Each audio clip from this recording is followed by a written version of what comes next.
Apakah suara saya bisa terdengar? Udah Kak, Terdengar, Kak. Terdengar, Kak. Oke. Halo teman-teman semua, selamat malam. Assalamualaikum warahmatullahi wabarakatuh. Terima kasih teman-teman. Waalaikumsalam. Ya, terima kasih teman-teman telah bergabung di Zoom webinar malam ini. Semoga teman-teman yang bergabung pada malam hari ini dalam kondisi sehat dan tentunya penuh semangat. Perkenalkan, nama saya Laras dan yang akan memandu jalannya sesi diskusi atau sharing-sharing berbagi tips pada malam hari ini. Izinkan saya membuka sesi ini dengan sebuah pengingat sederhana bahwa kita tahu perjalanan besar selalu dimulai dari satu keputusan yang berani. Dan keputusan yang berani itulah yang kita semua ambil, yang sudah kalian ambil saat memutuskan untuk mendaftar LPDP. Nah, teman-teman, senang sekali rasanya hari ini kita akan kedatangan beberapa narasumber dan juga yang akan tentunya memberikan tips trik untuk kita semua yang kemarin eh, akhir November lalu alhamdulillah sama-sama mendapatkan kabar bahagia yaitu lolos untuk tes substansi. Nah, saat ini kita kan sudah sampai di titik yang penting, yaitu kita sudah berhasil melalui tahapan tes substansi dan tentunya telah lolos. Dan ternyata setelah kita lolos tes substansi itu adalah awal mula perjuangan kita di tahap berikutnya. Nah, perjalanan kita baru saja dimulai dan tentunya di malam hari ini kita akan membahas secara lengkap langkah apa saja yang harus kita siapkan setelah ditetapkan lulus substansi sampai kemudian menjadi PB atau penerima beasiswa dan akan melaksanakan studi di jenjang baik master maupun di jenjang S3. Nah, pada malam hari ini tentunya sebelum kita memulai acara diskusi, alangkah baiknya kita berdoa terlebih dahulu menurut agama dan juga kepercayaan masing-masing agar diberikan kelancaran dan tentunya apa yang telah kita dapatkan nanti di malam hari ini menjadi penyemangat untuk kita terus bergerak maju. Berdoa sesuai agama dan kepercayaan masing-masing, dipersilakan.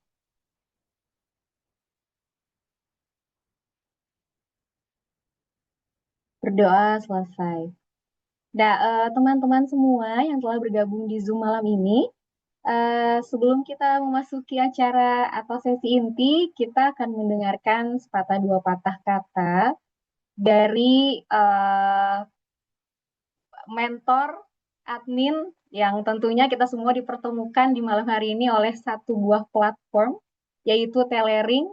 Dan di sini kita akan mendengarkan sepatah dua patah kata atau sambutan dari perwakilan dari tim Telering. Untuk itu, kami mohon untuk Teh Ila atau Kang Rizal. Ya, Teh Ila. Silakan Teh, Oke, dipersilahkan. Kak Laras. Ini suara saya kedengeran nggak? Kedengaran Teh? Oke. Oke, makasih ya sebelumnya Laras sudah membuka acara. Kemudian teman-teman di sini juga yang hadir saya lihat 165, mungkin masih bertambah. Saya di sini singkat aja ya, share screen dulu ya.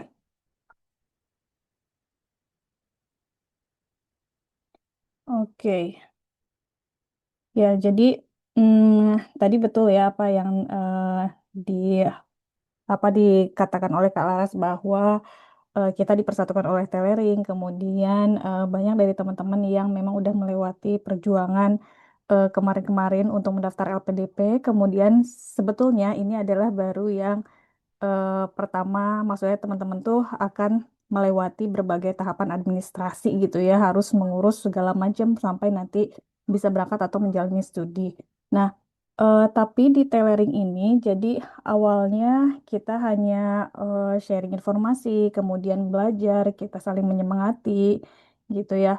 Tapi kemudian menjawab kebutuhan teman-teman gitu, kita di sini ternyata berkembang gitu. Alhamdulillah ini juga berkat dukungan dan masukan dari teman-teman tentunya ya di grup yang sering apa namanya ngasih masukan dan segala macam. Nah, Ini grup kita saat ini sudah mencapai 85.000 member dan mungkin akan masih bertambah gitu ya. Semoga bisa masih tetap memberi manfaat. Nah, tapi yang perlu teman-teman ketahui bahwa perkembangan tailoring ini ternyata tanpa disadari itu banyak gitu ya. Jadi bukan hanya sekedar ruang diskusi, tapi di sini kita punya tanpa kita sadari ternyata kita punya course apa namanya dari tailoring gitu. Kita sebutnya di kakak admin ini sekarang kayak six course-nya tailoring. Jadi yang pertama itu dimulai dari sharing-sharing di grup Telegram gitu ya melalui grup Telegram beasiswa LPDP Official, kemudian menjawab kebutuhan teman-teman akan eh, mentoring gitu ya untuk persiapan LPDP di mana kita menyediakannya secara gratis gitu ya. Jadi kayaknya yang gratis dan komplit itu hanya di Telering. Jadi kita juga apa sudah 3 batch LPDP kita mengadakan mentoring dan sekarang itu sudah di tahap apa rekrutmen untuk menti gitu ya. Jadi kalau teman-teman tahu lihat Instagram kita, kita sekarang lagi masa penjaringan menti dan terima kasih juga ke kakak-kakak mentor di sini yang sudah bersedia mendaftar kemarin ya menjadi mentor. Jadi ini kita ada mentoring paket persiapan seleksi LPDP, kemudian eh, tailoring ini berkembang menjadi suatu wadah yang bisa mendampingi teman-teman. Nah, jadi makanya kita sebut sebagai assisting gitu ya, core yang ketiga. Nah, assisting ini adalah pendampingan LOA dan visa. Jadi mungkin teman-teman bisa sering mendengar kita misalkan woro-woro ya terkait visa, kemudian terkait LOE dibantu oleh kita itu semuanya all free. Jadi semua yang fasilitas yang disediakan oleh kita semuanya free. Kemudian LOA ini, jadi kalau teman-teman atau kakak-kakak di sini mengurus LOA ke kami itu bisa sekalian mengurus dengan visanya dan jangan khawatir itu gratis sampai berangkat. Kemudian nanti dari visa ini akan kita gulirkan gitu ya karena bagaimanapun nanti kita akan dapat eh, kita sebut sebagai kayak komisi agent commission gitu ya. Ini akan kita gulirkan untuk ke core yang keempat yaitu bridging. Jadi bridging ini adalah pembiayaan real test IELTS. Kita sudah memulai dan menginisiasi di minggu kemarin ya sudah ada menti yang eh, sudah ada menti yang mendapatkan fasilitas real test IELTS. Jadi misalkan untuk teman-teman yang IELTS-nya mau expired gitu atau misalkan yang perlu persiapan bahasa dari LPDP tapi ternyata cuman kayak kurangnya sedikit gitu ya belum punya IELTS kita ada pembiayaan real test IELTS kemudian ada dana talang visa. Nah ini digulirkan dari yang tadi agent commission dari LOA. Jadi teman-teman ini mohon kiranya diperhatikan ya bahwa ketika teman-teman mengurus LOA di kami itu yang teman-teman dapatkan itu seperti tidak ada bedanya gitu, seperti di mengurus dengan mandiri atau dengan agent lain.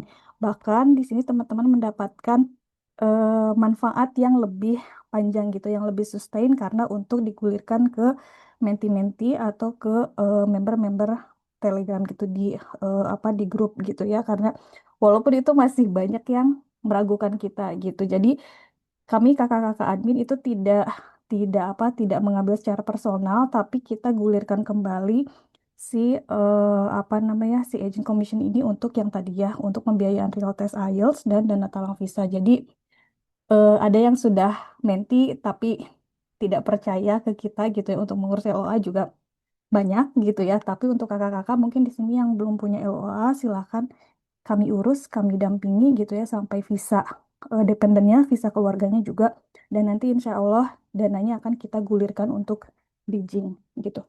Kemudian ada core yang keempat yaitu konseling. Jadi baru-baru ini kita membuka kerjasama dengan Human Bright itu layanan konseling untuk teman-teman yang galau, overthinking, imposter syndrome dan selain sebagainya gitu ya. Jadi silahkan manfaatkan layanan ini gitu ya dan ini khusus untuk layanan eh, terkait kegalauan LPDP gitu. Jadi kalau misalkan nanti ternyata ada kecenderungan harus di reverse ke tingkat yang lebih lanjut itu juga bisa karena di sini psikolog yang menanganinya adalah psikolog profesional gitu. Kemudian yang core berikutnya adalah networking. Jadi networking itu sebetulnya turunan dari sharing ya, sharing yang kita lakukan di grup besar. Tapi networking itu mungkin lebih sifatnya lebih collaborate gitu. Ada gathering, kemudian kita bertemu secara tatap muka dan lain sebagainya, sehingga menghasilkan apa kolaborasi yang nyata. Contoh kolaborasi nyata ini yaitu yang sudah Telering lakukan yaitu Telering AI yang bisa memproofread esainya teman-teman dan juga proposal. Kemarin mungkin ada yang pernah melakukan dan chatbot gitu. Ini kolaborasi dengan AFP di mana founder AFP ini juga menti Telering yaitu Kak Edo. Karuniado gitu. Nah, ini perlu saya garis bawahi ya untuk mentoring dan konseling ini hanya untuk menti tailoring, jadi khusus menti. Kemudian assisting itu boleh untuk kakak-kakak yang tidak tergabung dulunya bukan menti juga boleh. Tapi untuk yang bridging ini syaratnya adalah khusus menti dan kita assist untuk pendampingan LOA dan visanya gitu. Jadi makanya ini saya kasih tanda ya. Oke, kemudian nah, ini kegiatan-kegiatan tailoring yang sudah kita lakukan. Jadi kenapa tadi apa ya kita punya six course gitu dan six core ini benar-benar menyatukan semua pihak gitu ya, menti, mentor, kemudian alumni, kemudian ada juga yang apa namanya? Ada yang tiba-tiba gabung gitu ngajak temennya boleh itu sangat boleh gitu dan kita kumpul bareng kita apa santai-santai gitu ya. Ya, santai-santai ngobrol-ngobrol santai kayak di grup gitu. Nah, ini ada yang saya sensor nih karena ininya fotonya itu foto ini. Tapi ya beginilah keseruan tailoring. Jadi sekali lagi mungkin Kak Laras di sini saya akan menekankan terima kasih kepada kakak-kakak yang kemarin sudah daftar mentor, kemudian kepada yang mau urus LOE gitu ya silahkan. Kami dengan senang hati nanti akan membantu kakak-kakak di sini dan apa namanya kita bisa bantu untuk bridging visanya juga gitu. Ya, mungkin itu saja yang bisa saya sampaikan. Silahkan untuk teman-teman di sini yang mau menyimak pemaparan dari dua narasumber berikutnya itu eh, sangat layak untuk disimak supaya nanti nggak bingung ngurus administrasi ke LPDP. Itu aja Kak Laras dari saya. Terima kasih. Wassalamualaikum warahmatullahi wabarakatuh. Waalaikumsalam warahmatullahi wabarakatuh. Terima kasih Teh Ila atas patah dua patah katanya dari tim Telering. Jadi sebenarnya teman-teman kita ini kan dipersatukan di Telering ya. Jadi saya sendiri adalah menti Telering angkatan 2, yaitu angkatan Bakti Candikia. Dan jadi Telering itu menurut saya pribadi nih sedikit intermezzo aja, memang bukan hanya wadah untuk sharing-sharing saja, tapi seperti yang Taylor tadi paparkan, Telering itu adalah beyond komunitas gitu. Jadi dia sekarang sudah berdiri sebagai sebuah ekosistem yang bantu kita, yang punya banyak sekali program-program yang sangat lengkap yang bisa mendukung kita sebagai sesama pejuang LPDP bahwa kita itu tidak berjuang sendiri seperti itu ya teman-teman. Kita difasilitasi, kita bisa mencari semua informasi yang kita butuhkan. Ya, segala kegalauan-kegalauan kita yang kita resahkan itu terjawab semuanya ada di Telering. Jadi eh, saya yakin di sini teman-teman Zoom pasti sudah merupakan subscriber Telering ya di Telegram seperti itu. Nah, teman-teman semua yang sudah bergabung pada malam hari ini, sebelum kita memasuki ke sesi diskusi, mungkin saya boleh mengajak teman-teman untuk open cam terlebih dahulu untuk sesi foto bersama di platform Zoom seperti itu. Apakah nanti ada, kalau nggak salah nanti ada yang bantu capture ya, Kak Arya ya. Boleh teman-teman, boleh di open kameranya. Kita akan melakukan sesi foto bersama dulu. Saya akan bantu hitung.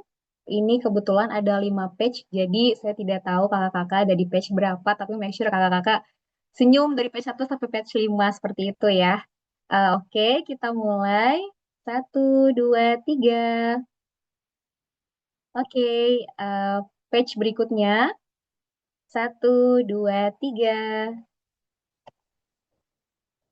Oke, next. Satu, dua, tiga. Oke, page selanjutnya. Satu, dua, tiga. Oke, baik. Terima kasih kakak-kakak semuanya.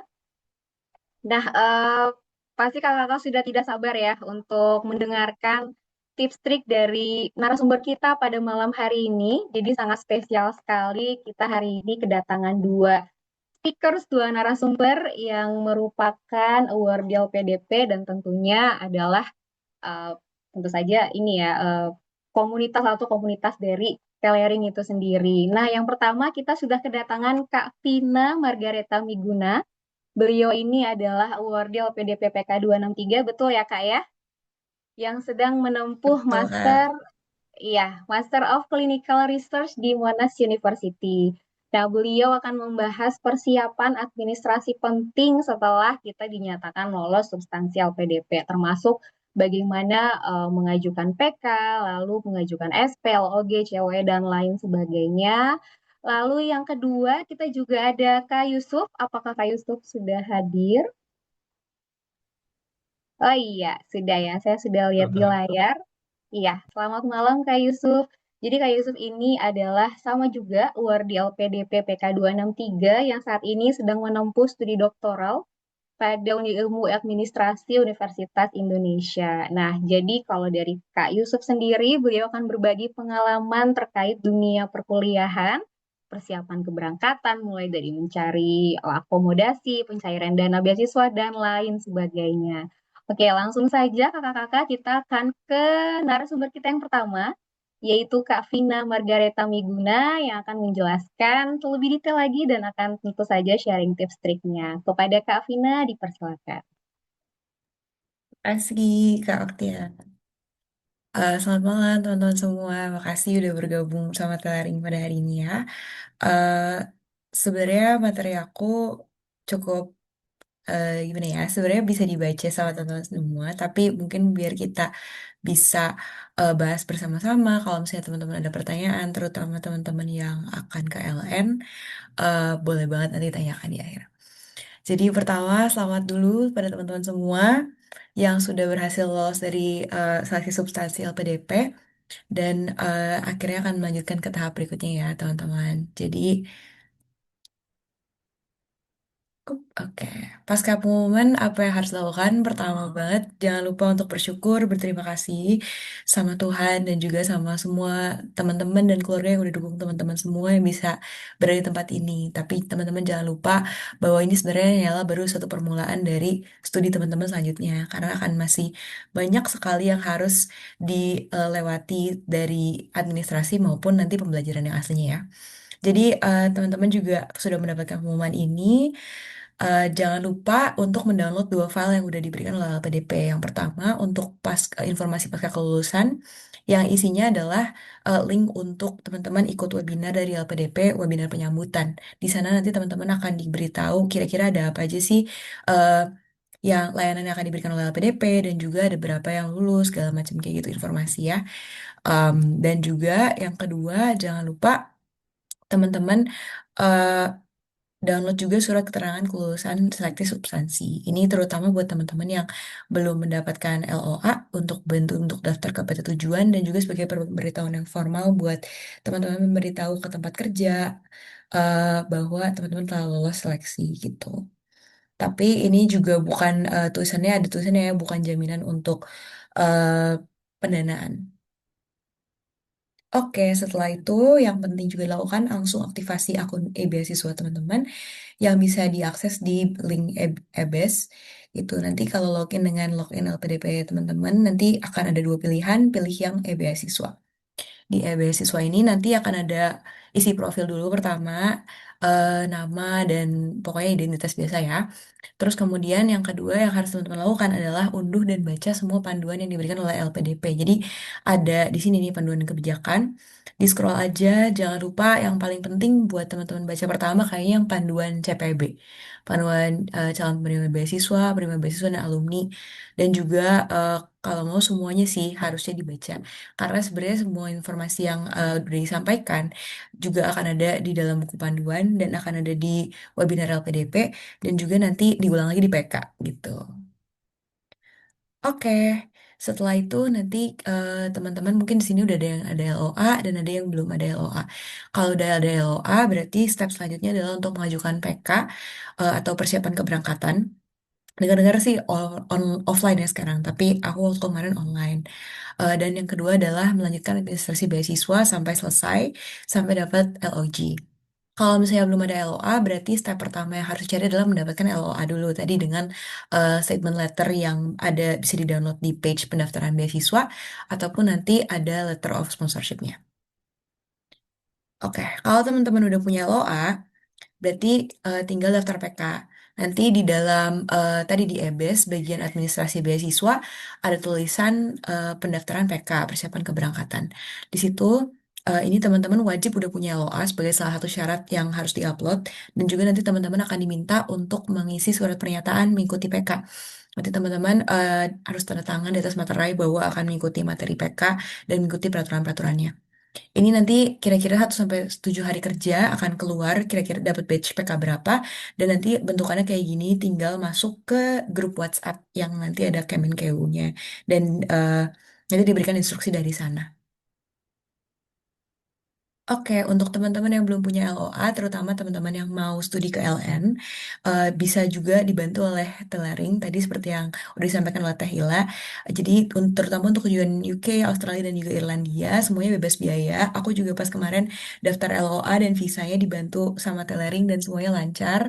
Puji Tuhan, sampai bisa pas waktunya bisa sampai di tempat pembelajaran sebelum mulai pembelajaran. Oke, jadi dokumen-dokumennya juga jangan tinggal disiapin aja dari identitas, terus kemudian ijazah dan transkrip, CV, TOEFL atau IELTS yang dibutuhkan, dan juga kalau misalnya ada essay atau statement yang harus eh, yang diperlukan sama kampus masing-masing dipersiapkan. Terus sih saya sesuai dengan kampus aja diperlukan apa. Oke, jadi administrasi beasiswa yang sebenarnya akan dilalui secara garis besar tuh nantinya akan ada 4 surat penting ya. Yang pertama letter of sponsorship, kedua surat pernyataan, ketiga surat keputusan, dan terakhir LOG atau letter of guarantee. Yang pertama ini LOS. LOS ini terutama buat teman-teman yang belum punya LOA, ini untuk mencari LOA unconditional. Tapi ingat ini tuh hanya jaminan pembayaran sementara. Di bawahnya nanti ada tulisan, please be advised that this letter is not a financial guarantee. Tapi cuma menyatakan kalau Anda lulus LPDP. Gitu. Untuk teman-teman yang belum punya LOA, yang awalnya daftar jalur reguler gitu, terus punya 3 pilihan utama, nanti bisa mendownload 3 LOS sesuai dengan pilihan yang udah ditentukan sebelumnya. Ini jangan lupa ya 3 hari kerja. Terus selanjutnya surat pernyataan penerima beasiswa. Jadi di surat pernyataan ini diperlukan beberapa lampiran. Nanti sambil teman-teman nungguin LOS-nya, SP ini bisa sambil disiapin nih materi-materi yang perlu dilampirkan seperti letter of acceptance yang ada start date dan end date. Terus kalender akademik, ini contoh capturean dari website Monash. Dan kemudian silabus pembelajarannya apa aja, unit-unit yang akan diambil, yang menunjukkan informasi lamanya studi. Dan kemudian tadi surat bersedia mengikuti PK. Nah, SP ini hanya bisa diajukan setelah teman-teman mengajukan PK gitu, tapi bisa diajukan bersamaan. Jadi buat teman-teman yang mungkin mengejar intake Februari atau intake Januari, bisa diajukan bersamaan dengan PK. Yang penting udah bisa mengajukan PK dan udah punya LOA unconditional. Nah, ini juga cara alur untuk pengajuannya. Nanti akan ada draft dulu diberikan, kemudian akan diverifikasi oleh LPDP, dan ada proses sanggah kalau misalnya teman-teman ada yang mengganti informasi atau salah tulis. Dan kemudian setelah itu disetujui dan diverifikasi lagi oleh LPDP, baru kemudian langsung terbit SK LOG. Gitu. Jadi jangan lupa untuk teman-teman cek lagi semua informasi yang teman-teman isi dan diupload. Jangan lupa bahwa ini kan agak lama nih waktu verifikasinya. Kalau misalnya teman-teman memang menyiapkan waktu yang cukup lama, kalau bisa dan jangan sampai ada salah tulis, salah ketik, titik, koma, dan segala macam, karena ini akan digunakan ke semua informasi berikutnya, termasuk SK dan LOG nanti akan mengambil informasi dari sini. Jadi jangan sampai salah tulis karena nanti bolak-baliknya lama gitu. Oke. Kayaknya sekarang juga terakhir kali tuh SP udah nggak usah hard copy lagi, jadi semuanya melalui EBS gitu ya. Terus udah gitu setelah keluarnya SP, maka kita bisa ngecek SK. Jadi SK ini juga udah dibilangnya tanggal semua hal yang tertera di SK itu didapatkan dari SP. Jadi jangan salah. Dan kemudian prosesnya cuma konfirmasi data, kemudian diverifikasi dan bisa di-download. SK ini nanti bentuknya seperti ini ya, yang kayak font undang-undang gitu. Dan kemudian nanti ada tulisan siapa penerima beasiswanya, namanya, nomor induk beasiswa, perguruan tinggi, program studi, negara, mulai dan akhir studi gitu. Nah, selanjutnya ada letter of guarantee. LOG ini yang nantinya akan dilampirkan kalau misalnya teman-teman mau ngajuin visa atau mau bilang ke universitas bahwa Anda adalah kayak diterima scholarship karena di sini baru ditulis bahwa LPDP menjamin kita mendapatkan beasiswa gitu. Dan juga di sini nanti ada tulisan bahwa semua tuition fee dan biaya pembelajaran akan langsung dikirim ke Director of Scholarship dan ada invoice LPDP gitu. Jadi nanti bisa nggak lewat kita kalau kampusnya sudah bisa mengirimkan invoice ke sana gitu. LOG ini diterbitkan setelah keluar SK dan lamanya 3 hari kerja. Jadi diingatkan lagi jangan lupa semua nama dan semua data yang diisikan kalau bisa diisikan dengan sebaik mungkin dan jangan ada yang salah. Karena prosesnya kalau ditutup lumayan lama ya. Oke, terutama buat teman-teman yang se sekelas untuk administrasi sebenarnya segitu. Tapi nanti teman-teman kalau misalnya yang belum jelas, boleh bertanya atau misalnya yang lebih khusus lagi, mungkin Kak Yusuf ada bahas tentang administrasi yang dalam PNS juga. Nah, untuk teman-teman yang akan berangkat ke LN dan studi di LN, beberapa hal yang harus dipikirkan. Pertama, harus tahu dulu kapan orientasinya dimulai. Ini biasanya kayak seminggu atau 2 minggu sebelum tanggal mulai studi, dan di sana teman-teman harus udah berada di kampus. Jadi kalau bisa, seperti tadi, ke ngurus visa, administrasi, jangan sampai mepet. Eh, dan harus juga punya waktu buat beradaptasi, buat pindahan, buat kayak mencari barang-barang yang dibutuhkan gitu. Yang ketiga adalah komunitas dan dukungan. Jadi kalau bisa teman-teman udah punya nih kira-kira beberapa teman yang biasanya berangkat bareng, ataupun yang tahu tujuan kampusnya sama, ataupun yang udah studi duluan di sana gitu. Untuk cari support aja sih dan cari informasi. Yang keempat, mungkin teman-teman ada yang udah lama sekolah, udah lama bekerja, udah lama nggak belajar. Jadi jangan lupa persiapkan diri juga untuk pembelajaran yang sebenarnya. Di negara baru ada juga yang kayak kesulitan adaptasi sebelum bisa belajar. Jadi kalau bisa siapkan mental untuk belajar.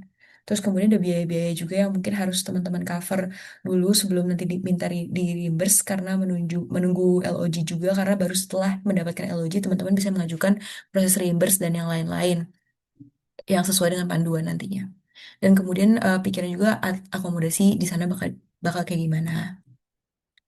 Oke, pertama untuk visa, jadi jangan lupa biasanya kan udah online, jadi tolong dicek juga requirement di negara masing-masing visanya apa. Kalau kemarin ini pas aku berangkat untuk studi di Australia, keperluannya ini. Dan ini yang aku highlight adalah hal-hal yang menjadi poin penting karena yang lainnya kayaknya dokumen identitas dan bisa dipersiapkan sebelumnya gitu. Untuk COE dan LG itu karena juga pasti akan bergantung pada timeline LPDP. Terutama kalau dari pengalaman aku COE, karena waktu itu untuk aku accept LOA-nya atau offer letter itu aku masih perlu harus melakukan deposit, terus harus bayar OSHC, harus isi admission form, dan juga melampirkan LOS dan LOG kalau LPDP itu mengcover biaya tuition gitu. Jadi untuk mendapatkan COE ini juga bisa jadi proses yang lama. Terus kemudian jangan lupa teman-teman luangkan waktu untuk health check karena kadang-kadang ada negara-negara tertentu yang perlu dicek dulu apakah kita ada TB karena kita ada endemik juga. Jadi atau ada vaksinasi yang harus ditambahkan yang selama ini teman-teman belum dapatkan. Jadi luangkan waktu untuk itu dan juga pikirkan biaya visa yang mungkin harus di cover dulu. Untuk community, teman-teman bisa cari kelurahan LPDP masing-masing di masing-masing negara ataupun universitas. Contohnya kayak LPDP Monash, LPDP Unimelp, itu bisa dicek di Instagram. Ada juga LPDP Jepang, negara masing-masing ya. Dan di sana juga biasanya teman-teman kelurahan bisa berbagi berbagai info, adain webinar juga tentang pre-departure, apa aja sih yang harus dipersiapkan ketika pindah negara, dan apakah ada kegiatan welcoming, apakah nantinya juga ada hal-hal yang harus diperhatikan dari orientasi, lokasi kampus, akomodasi, dan juga apakah ada perbedaan budaya, mode transportasi, dan semua hal yang perlu dan nggak perlu dibawa dari Indonesia. Terus info kampus, dan kalau misalnya di kampus ada student support yang bisa bantuin belajar, bisa bantuin belajar bahasa, ataupun bisa bantuin untuk mengerjakan tugas dan ujian nantinya, di sana juga bisa minta info dari kelurahan masing-masing. Selanjutnya ini kira-kira biaya yang mungkin harus disiapkan ya sebelum pergi, yang kemungkinan mungkin harus ada cadangan dulu. Yang pertama, deposit atau biaya pendaftaran pas teman-teman mencari LOA. Kadang-kadang ada kampus yang bisa ngadain waiver. Misalnya, terutama kalau misalnya kita lewat agen, seperti misalnya dibantu tailoring gitu, kadang-kadang kalau lewat agen, mereka jadi nggak usah bayar biaya pendaftaran kadang-kadang. Ataupun kalau misalnya udah ada LOS, berarti dia bisa nge-waiver. Jadi itu juga mungkin jadi satu poin plus. Dan kemudian MCU vaksinasi tadi. Dan kemudian kalau teman-teman belum punya paspor, biaya untuk paspor, mauin jalur reguler ataupun percepatan yang bisa di Sabtu Minggu di Jakarta juga bisa, biaya visa dan juga tiket transportasi, dan juga akomodasi temporer atau misalnya teman-teman perlu untuk DP di akomodasi tertentu. Jadi jangan lupa disiapkan juga biayanya. Mungkin dari aku sekian. Kalau misalnya teman-teman ada yang mau bertanya, nanti silakan untuk administrasi maupun untuk kayak secara teknis, terutama kalau teman-teman berangkat ke Australia. Kalau misalnya ke luar negeri yang lain, aku mungkin bisa jawab secara umum aja. Makasih. Baik, terima kasih Kak Vina atas sharing-sharingnya. Nah, memang tadi saya juga ini ya, maksudnya karena belajar juga gitu bahwa ternyata tahapan-tahapannya masih panjang karena tentu saja teman-teman kita tahu ini perjalanannya baru saja start, baru saja dimulai gitu. Nah, jadi setelah kita dinyatakan lulus, pastinya kita harus memastikan bahwa kita bisa mengakses akun EBES atau e-beasiswa masing-masing kita sebagai calon penerima beasiswa. Dan tadi saya sempat mencatat apa yang telah Kavina sampaikan, bahwa persiapan studi itu nanti tergantung apakah kita adalah jalur LOA ataupun non LOA. Jika non LOA, maka pastikan kita harus sudah mendapatkan LOA untuk mendaftar beberapa tahapan administrasi dalam pengajuan tahapan selanjutnya. Nah, tadi di administrasi beasiswa ada pengajuan LOS dan itu waktunya 3 hari kerja, lalu ada surat pernyataan. Oh, sebelumnya ada kita mengajukan PK dulu ya. Jadi yang dapat saya highlight ini PK ini kita tidak bisa request batch-nya seperti itu ya Kak Vina ya. Jadi sifatnya Betul. ajukan, betul ya. Lalu Mm-mm, untuk betul. surat pernyataan, tentu saja nanti ketika kita submit surat pernyataan harus melampirkan LOA. LOA itu harus jelas, ada start date-nya dan juga ada end date-nya. Lalu yang kedua ada kalender akademiknya yang nanti akan dilampirkan. Kemudian yang ketiga ada silabusnya. Itu adalah poin-poin penting untuk mengajukan surat pernyataan. Lalu setelah kurang lebih maksimal 17 hari kerja, surat pernyataan rilis, kita tanda tangan, selanjutnya adalah menunggu SK, seperti itu ya Kak Vina ya. Betul Ini banget, Kak sifatnya, Laras. iya, sifatnya konfirmasi data untuk kita sebagai penerima beasiswa. Kemudian yang terakhir itu adalah LOG. LOG itu untuk memastikan bahwa kita sekolah di kampus tujuan itu adalah dijamin oleh LPDP untuk tuition fee-nya. Nah, saya juga meng-highlight beberapa hal terkait pre-departure. Jadi memang sebelum kita mulai kuliah, tentu saja kita harus memastikan beberapa hal. Salah satunya adalah kita harus mempunyai spare waktu yang cukup untuk mengurus-mengurus hal administrasi, termasuk visa, lalu waktu dan lain sebagainya. Kemudian yang kedua, kita juga harus tahu kapan mulai orientasinya. Lalu kita bisa cari-cari komunitas dari sekarang nih, kira-kira di kampus tersebut ada komunitas apa. Biasanya kalau untuk kampus-kampus itu suka ada lurah-lurah LPDP-nya seperti itu ya. Lalu kita juga harus meng-highlight juga biaya-biaya apa yang harus kita cover dulu nih sebelum akhirnya nanti kita mengajukan waiver dan lain sebagainya. Nah, saya melihat beberapa teman-teman sudah tidak sabar sekali, banyak yang mengajukan pertanyaan di chat dan sudah dibantu juga oleh kakak-kakak Telering. Namun tahan dulu, bagi yang ingin bertanya, karena kita langsung saja akan move ke speaker kita yang kedua. Di sini kita sudah ada Kak Yusuf. Kak Yusuf ini akan memaparkan bagaimana kita harus menyiapkan, gitu ya Kak, hal-hal yang kita persiapkan sebelum mulai kuliah. Ya, untuk itu kepada Kak Yusuf kami persilakan.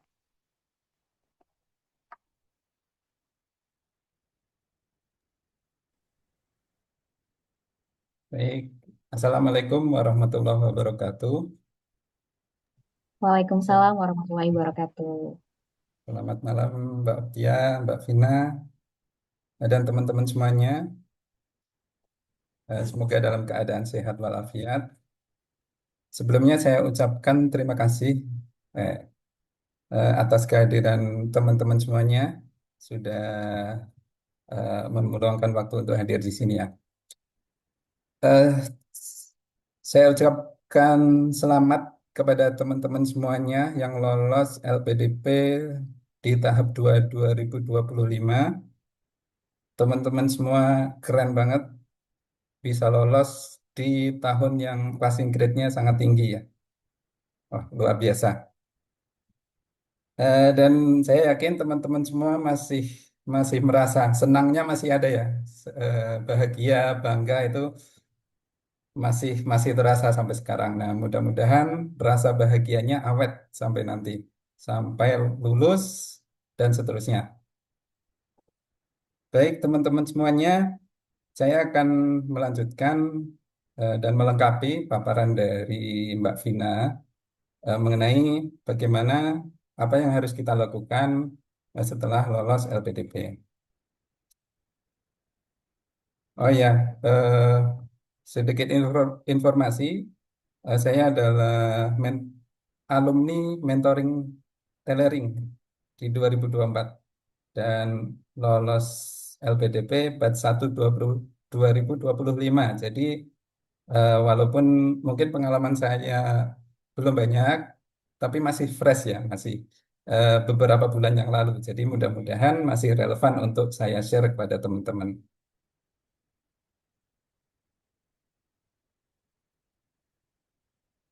Jadi apa yang harus teman-teman lakukan dalam waktu dekat ini? Yang pertama adalah tentu buka e-beasiswa, kemudian update data diri, dan selanjutnya mendownload buku panduan ya. Jadi di sini banyak buku panduan yang tersedia. Teman-teman bisa bisa mendownload dan membaca. Terutama yang saya sarankan adalah user manual aplikasi e-beasiswa. Ini yang paling penting harus teman-teman baca dalam waktu dekat ini. Setelah itu, nah ini kalau bisa saya petakan, jadi apa yang disampaikan juga oleh Mbak Vina tadi, setelah kita lolos LPDP, ada tiga pihak atau eh, tiga lembaga ya yang harus kita perhatikan, harus kita urus administrasinya, yaitu LPDP, universitas, dan instansi asal. Ini instansi ini khusus untuk TNI dan Polri. Jadi setelah teman-teman lolos LPDP, yang pertama teman-teman lakukan adalah mendapatkan LOA. Setelah mendapatkan LOA, teman-teman bisa mengurus persiapan keberangkatan melalui aplikasi e-beasiswa. Kemudian nanti bisa melanjutkan ke mengurus surat pernyataan penerima beasiswa, kemudian mengurus SK penetapan dan letter of guarantee.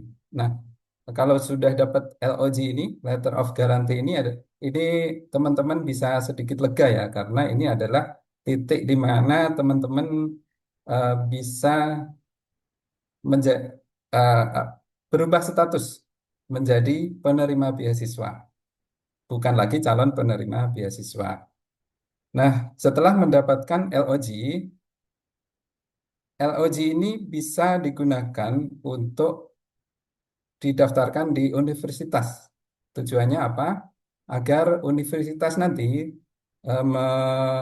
menagih uang SPP dan uang biaya kuliah lainnya itu langsung ke LPDP, bukan lagi menagih ke personal, ke kita masing-masingnya. Dan LOG ini juga bisa kita gunakan untuk mengurus SK tugas belajar bagi teman-teman PNS, TNI, dan Polri. Nah, kita akan membahas satu persatu gimana caranya mengurus persiapan keberangkatan. Nah, teman-teman setelah mendapatkan LOE dari universitas, silakan membuka aplikasi e-beasiswa, kemudian mengisi syarat yang telah ditentukan, kemudian mengupload, kemudian di sini akan ada dashboard ya, dashboard monitoring. Apakah pengajuan teman-teman ini sudah diterima atau masih dalam verifikasi dan sebagainya. Dan nanti jika pengajuan teman-teman ditolak, nanti akan ada notifikasi ya di sini. Kemudian jika ditolak nanti teman-teman akan dapat feedback dokumen apa yang masih kurang atau dokumen apa yang perlu diperbaiki. Eh, Kemudian teman-teman bisa mengupload ulang, mengajukan ulang persiapan keberangkatan. Nah, bagaimana dengan pengajuan surat pernyataan dan seterusnya? Ini caranya sama, ya, teman-teman semuanya. Caranya sama, buka aplikasi e-beasiswa. Di sini ada banyak menu ya. Em, Teman-teman bisa mengajukan, mengupload syaratnya, kemudian memantau progresnya melalui dashboard di aplikasi e-beasiswa. Dan saya sarankan teman-teman membaca buku panduan yang tadi sudah kita lihat ya. Buku panduan sudah tersedia di aplikasi e-beasiswa.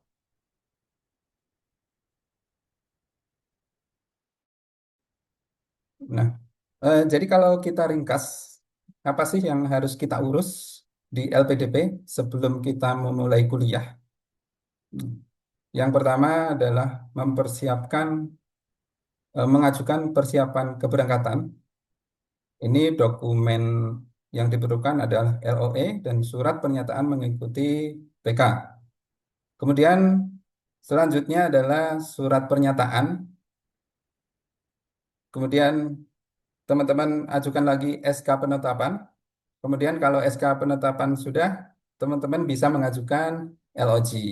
Nah, LOG ini surat yang sangat penting ya untuk mengurus administrasi keuangan di kampus, kemudian mengurus tugas belajar, kemudian mengajukan pencairan dana. Dan ini adalah contoh LOG eh, masih tanggal 2025.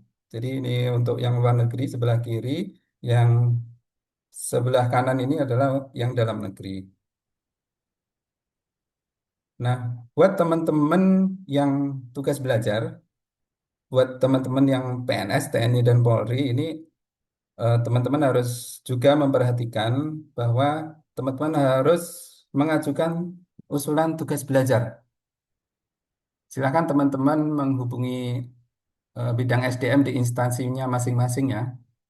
Dan eh, syarat yang diperlukan dokumennya adalah seperti ini, eh, LOE, LOG, kemudian SK terkait, kemudian surat rekomendasi mengikuti seleksi LPDP yang juga yang teman yang teman-teman juga pastinya sudah memegang ya sebelum mendaftar LPDP. Kemudian surat perjanjian tugas belajar, surat keterangan sehat jasmani dan rohani, dan seterusnya. Kemudian eh, ketika teman-teman mengajukan usulan tugas belajar, nantinya ketika sudah disetujui, ini akan disetujui oleh pejabat yang berwenang seperti Sekretaris Jenderal, Sekretaris Daerah, atau Kepala BKD. Ya. Kemudian untuk yang studinya di luar negeri juga akan diterbitkan surat izin luar negeri sebagai persyaratan tambahan. Nah, untuk teman-teman yang tujuan studinya luar negeri, ini ada tambahan. Jadi selain SK tugas belajar, teman-teman juga harus mengurus keperluan seperti paspor dinas dan studi permit. Nah, studi permit ini nantinya akan diajukan oleh instansi teman-teman, instansi masing-masing ke Sekretariat Negara dan Kementerian Luar Negeri.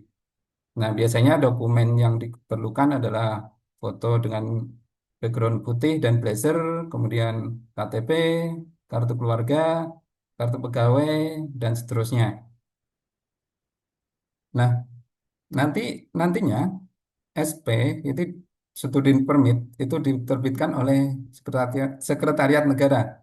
Dan ini perlu dan sangat penting untuk penyetaraan ijazah setelah teman-teman nantinya selesai studi. Jadi untuk bisa memasukkan degree teman-teman ke dalam SK pangkat, SK kepangkatan, nah salah satu syaratnya adalah student permit ini. Kemudian paspor dinas dan exit permit diterbitkan oleh Kementerian Luar Negeri dengan estimasi waktu minimal 2 minggu atau lebih. Oleh karenanya teman-teman yang studi intake-nya sangat mepet, tolong segera diurus. Nah, saya sarankan teman-teman untuk mencari informasi ya, mencari informasi di instansi masing-masing, kemudian keep kontak dengan bagian SDM agar eh, syarat-syaratnya atau eh, prosesnya bisa berjalan dengan lancar. Kemudian teman-teman setelah setelah mendapatkan LOG, kemudian mau em, ke universitas, ini teman-teman harus menyerahkan LOG ini ke universitas agar agar universitas nantinya tidak perlu lagi menagih biaya kuliah itu kepada teman-teman, melainkan nanti biar universitas menagih ke LPDP. Ya. Dan dasarnya adalah LOG tadi, Letter of Guarantee. Nah, teman-teman pastikan bisa jadi ya, teman-teman masih di kampung atau di tempat asal, sementara tujuan studinya di luar kota, makanya teman-teman kontak atau coba eh, berkoordinasi dengan kelurahan LPDP masing-masing universitas. Jadi eh, tiap universitas nanti kan ada kelurahannya dan ini silahkan teman-teman cari informasi dari kelurahan LPDP di universitas masing-masing, cari infonya, cari update di media sosialnya. Nah, biasanya kelurahan LPDP ini di masing-masing universitas biasanya memfasilitasi teman-teman yang mau masuk, teman-teman yang baru dapat LOG, eh, dibantu untuk mendaftarkan LOG-nya ke rektorat. Nah, ini adalah, jadi LOG ini adalah eh, surat ya, surat yang tadi kan memperbolehkan atau pernyataan dari LPDP bahwa ada biaya-biaya yang ditanggung oleh LPDP. Nah, ini adalah contohnya saya melakukan reimburse biaya pendaftaran di universitas. Jadi ketika mendaftar universitas saya membayar sendiri, kemudian baru setelah mendapatkan LOG saya melakukan reimburse. Nah, ini eh, yang saya upload ini adalah kwitansi bermaterai, kemudian tagihan dari kampus, kemudian ada bukti transfernya. Dan tentu saja syarat-syarat ini juga sudah ada di buku panduan ya, teman-teman bisa baca sendiri. Nah, ini ketika saya ajukan ternyata ditolak 2 kali dan kita nggak perlu khawatir karena setiap ditolak pasti ada feedbacknya apa yang harus kita lengkapi. Dan alhamdulillah mm, prosesnya eh, kurang dari batas waktu yang dijanjikan oleh LPDP ya. Jadi dalam beberapa hari pun sudah cair. Itu adalah contoh eh, pengalaman saya rimbes biaya pendaftaran. Nah, eh, jadi dari apa yang sudah kita bahas tadi, kita kembali lagi ke overview, eh, gambaran besarnya, apa yang harus teman-teman lakukan. Yang pertama adalah mengurus LOE ke universitas, mendaftarkan diri, kemudian mengikuti seleksi, kemudian mendapatkan LOE, kemudian mengurus PK, kemudian mengajukan surat pernyataan penerima beasiswa, kemudian SK penetapan, kemudian mengajukan letter of guarantee. Nah, setelah mendapatkan LOG, letter of guarantee, kita daftarkan LOG ini ke universitas tujuan kita, biar biaya kuliah ditagihkan ke LPDP. Dan LOG ini juga kita gunakan untuk mengajukan SK tugas belajar ke instansi masing-masing. Nah, yang harus kita perhatikan teman-teman dalam mengajukan eh, administrasi ke LPDP ini, silahkan baca buku panduan. Kemudian teman-teman ketika mengajukan LOG ke rektorat, mengurus tunda bayar ke rektorat di universitas masing-masing, teman-teman silahkan koordinasi dengan kelurahan universitas masing-masing. Kemudian teman-teman PNS TNI Polri yang mengajukan tugas belajar, cari informasi, pahami prosedur di instansi masing-masing, dan selalu koordinasi dengan unit kepegawaian atau SDM di instansi teman-teman semuanya. Baik, dari saya sementara itu saja. Setelah ini akan ada tanya jawab ya, kalau masih ada yang perlu belum jelas. Waktu saya kembalikan ke Mbak Oktia. Silakan Mbak Oktia. Iya, terima kasih Kak Yusuf. Nah, ini paparannya semakin melengkapi ya. Kalau tadi dari Kak Yusuf sendiri, pastikan setelah kita mengakses e-beasiswa, kita telah memahami tentu saja panduan-panduan apa saja yang harus dilakukan, apa saja tahapan-tahapan yang harus dipahami oleh calon penerima beasiswa, mulai dari pengurusan PK, kemudian pendaftaran SP, dan lain sebagainya, sampai kita mendapatkan LOG. Dan tentu saja untuk PNS TNI Polri ada beberapa dokumen seperti itu ya Kak Yusuf ya, yang harus kita urus juga di instansi tempat kita bekerja. Contoh untuk surat keterangan tugas belajar yang paralel juga bisa diurus saat kita mengajukan SP. Lalu setelah kita mendapatkan LOG, kita juga harus berkoordinasi lagi dengan bidang dengan yang membidangi bidang kepegawaian terkait surat tugas belajar, sehingga ketika kita meninggalkan instansi kita khususnya untuk PNS dan Polri, kita memang telah mendapatkan SK untuk tugas belajar tersebut. Nah, sepertinya saya lihat beberapa teman-teman sudah ada yang raise hand. Nah, kita akan membuka sesi tanya jawab. Nanti teman-teman bisa sampaikan pertanyaannya ditujukan untuk siapa dan pertanyaannya apa. Saya mulai dari yang raise hand dulu ya, kakak-kakak semuanya. Boleh untuk Kak Krisna Fadul Karim, bisa open mic atau open cam untuk menyampaikan pertanyaannya. Ya, makasih lah Kak Laras dan sebelumnya makasih juga buat Kak Yusuf dan Kak Vina buat pemaparannya.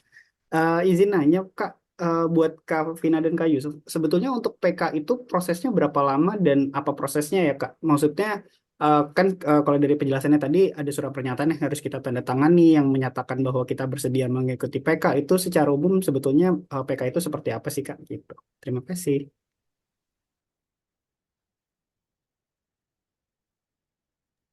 Boleh Kak Vina atau Kak Yusuf nanti bisa saling menambahkan. Kebetulan kita batch PK-nya sama lagi, Kak. Eh, Sebenarnya proses PK untuk kita berdua kan online ya, dan itu pun aku pun udah kayak mulai perkuliahan juga. Jadi dia full time gitu sih, 1 harian penuh, dan di dalam beberapa hari kita masuk untuk ada kegiatan-kegiatan yang udah di arrange sama LPDP, ada seminar dan yang lain-lain, dan juga tentunya ada beberapa tugas-tugas yang per PK gitu ya. Tapi untuk kayak pengajuan PK-nya sendiri, kalau aku sendiri sih waktu itu pas udah masukin apa pengajuan PK, besoknya udah diverifikasi dan juga dapat batch PK-nya cukup cepat sih. Dalam waktu seminggu udah dapat batch PK, tapi itu pun aku ngurusnya bersamaan dengan sekalian ngurus SP dan SK gitu. Tapi jarak antara kita ngajuin PK terus nanti PK aslinya itu juga tergantung LPDP sih, karena tadi kan emang kita nggak bisa milih batch PK berapa, tanggal berapa juga nggak bisa gitu. Cuman memang kalau dari panduan CPB, mungkin iya, di panduan CPB itu ada range-nya gitu, sampai maksimal 6 bulan setelah kita mulai studi PK-nya harus sudah selesai gitu sih. Jadi eh, karena mungkin banyak orang-orang juga nunggu PK, jadi nggak tahu dapatnya kapan juga sih. Kayak Yusuf mungkin ada yang mau tambahin. Baik, ini ya sebenarnya sudah terjawab ya Mbak Vina. Cuman eh, waktu yang dijanjikan oleh LPDP itu kan 1 sampai 7 hari ya. Jadi maksimal 7 hari sejak teman-teman mengajukan itu PK sudah pasti akan diproses gitu. Nah, eh, terus kalau pengalaman saya sama seperti Mbak Vina, saya juga cuman sehari 2 hari sudah disetujui dan sangat simpel. Jadi teman-teman yang tadi kan ada upload surat pernyataan ya.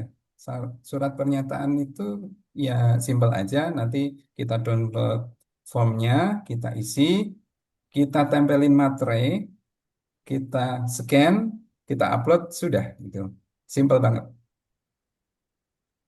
gitu, Mas. Maaf Kak, berarti proses rangkaian dari PK-nya itu sendiri hanya seharian ditambah beberapa seminar berikutnya ya? Atau Proses PK-nya, ya kegiatan PK-nya ini kemarin 10 hari ya, Kak Vina ya. Iya, Ya, kalau kita kayaknya kurang deh, soalnya kita kepotong libur gitu, jadi ada yang dipepet-pepetin. oh, oke oke Hmm. Kak. Cuman kalau buat Cuman, kakak-kakak, iya kenapa? kalau buat kakak sekalian kemarin masih online ya, tapi infonya buat yang berikutnya kemungkinan akan offline ya. Oh, oke. Iya, jadi kurang, mungkin kita berdua kurang tahu juga ya. ya offline atau online-nya ikuti saja Hmm, Mas, ikuti, ikuti aja. Oke, siap. Makasih banyak ikuti ya kakak. jadwalnya.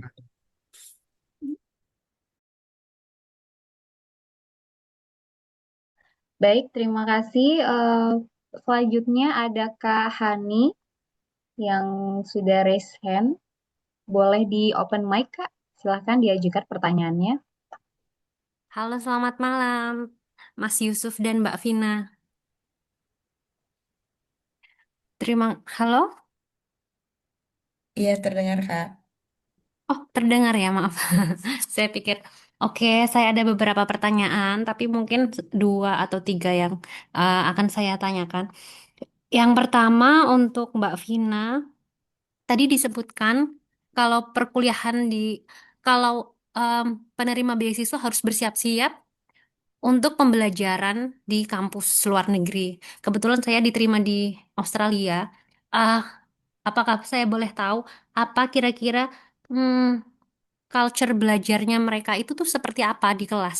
Kenyataannya, biar saya tahu yang harus disiapkan itu apa.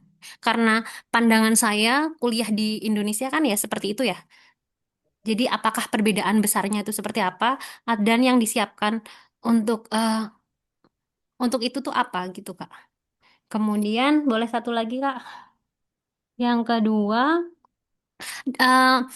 part belajar yang paling challenging untuk Kak Vina dan Mas Yusuf mungkin ya.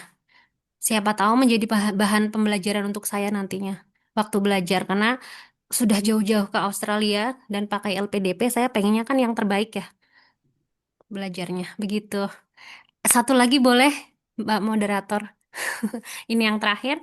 Yang terakhir tentang eh, disebutkan oleh Mas Yusuf tentang kita kalau bisa bersiap-siap menghubungi lurah LPDP di luar negeri. Salah satunya mereka akan membantu mengenai LOG. Saya agak kurang paham maksudnya menghubungi itu seperti apa. Maksudnya menghubungi itu seperti apa dan apakah bantuannya itu eh, apa namanya selain LOG apa dan apakah LOG sesusah itu sampai kami harus menghubungi lurah LPDP di wilayah kita akan belajar. Karena saya sangat awam ya dengan istilah lurah ini, komunitas di situ. Karena setahu saya itu yang PPI itu, Kak.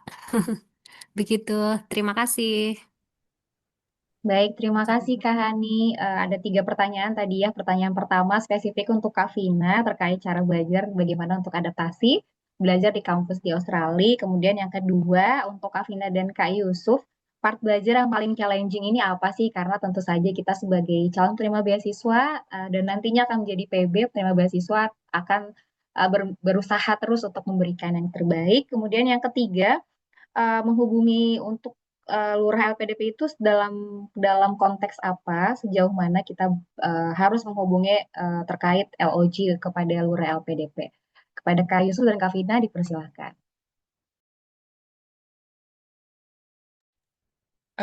Kak Yusuf mau dijawab duluan? Baik. Mungkin saya jawab yang nomor 2 dulu ya. Part belajar paling challenging, kalau menurut saya sih ya tugas sih. Tugas, em, jadi kalau kuliahnya, kegiatan kelasnya tuh ya asik-asik aja, ketemu temen, ketemu dosen gitu. Cuman yang challenging ya tugas. Makanya yang paling penting untuk kita lakukan adalah manage waktu. Ya, ini kan seperti yang sudah kita janjikan ke LPDP ketika kita mau substansi kan. Ketika wawancara kan juga sudah kita siapkan kan. Di kita ketika kuliah nanti akan ngapain? Salah satunya adalah manage waktu. Ya, ini manage waktu antara tugas dengan kegiatan pribadi kita. Kemudian yang pertanyaan yang ketiga yang mengenai kelurahan LPDP ya tadi ya. Eh, Kalau mohon maaf Mbak Hani, kalau saya sebenarnya di dalam negeri ya, saya di Universitas Indonesia. Jadi yang saya sampaikan tadi berdasarkan pengalaman saya ketika mendaftar di Universitas Indonesia. Jadi eh, lurah, kelurahan. Jadi kalau menurut saya kan waktu itu sebelum mulai kuliah kan posisinya masih di Surabaya, masih di kantor, masih di tempat asal.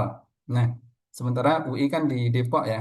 Padahal saya sudah mendapatkan LOG dan LOG ini sudah harus saya serahkan ke rektorat, harus saya daftarkan di rektorat UI.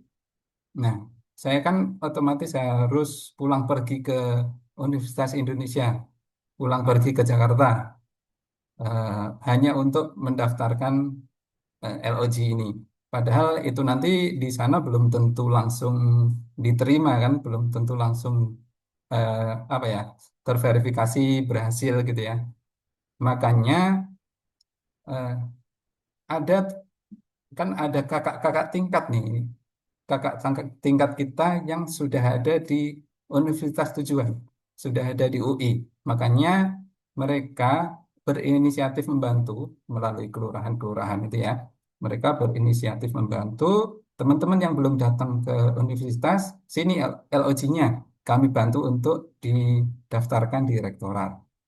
Kurang lebih seperti itu, Mbak. Jadi kenapa perlu bantuan kelurahan karena ya posisi kita masih di tempat lama, masih di tempat asal, sementara universitasnya di luar kota. Seperti itu. Eh, untuk konteks luar negeri, di universitas luar negeri nanti Mbak Vina eh, yang menyampaikan ya. Eh, Gimana kalau di sana? Silakan Mbak Vina. Oke, aku juga nambahin dari yang Ayusuf tadi ya. Untuk pertanyaan pertama tadi, eh, persiapan culture apa yang belajar di kelas? Menurut aku yang salah satu culture yang paling berbedanya adalah mandiri belajarnya sih. Kayak kadang-kadang waktu zaman, mungkin aku kan dulu sebelumnya S1, jadi waktu zaman S1 mungkin banyak disuapin, kasih referensinya X, Y, Z gitu, tapi pas di sini itu benar-benar terserah mau belajar seluas apa, sedalam apa, itu terserah kakak sendiri dan kakak juga yang harus kayak haus akan ilmu pengetahuan gitu dan selalu punya mindset untuk terus berkembang dan terus belajar. Walaupun misalnya kadang-kadang mungkin nanti ditemukan course-nya atau unitnya nggak sesuai dengan ekspektasi kita, atau ada yang misalnya ya pokoknya tidak sesuai lah dengan ekspektasi kita, atau misalnya kita belajar sesuatu yang hal yang lain, tapi tetap harus punya open mindset dan punya mindset bahwa emang tadi udah benar gitu ya, kita dikirim LPDP dan harus menggunakan kesempatan dengan sebaik-baiknya. Itu sih Kak.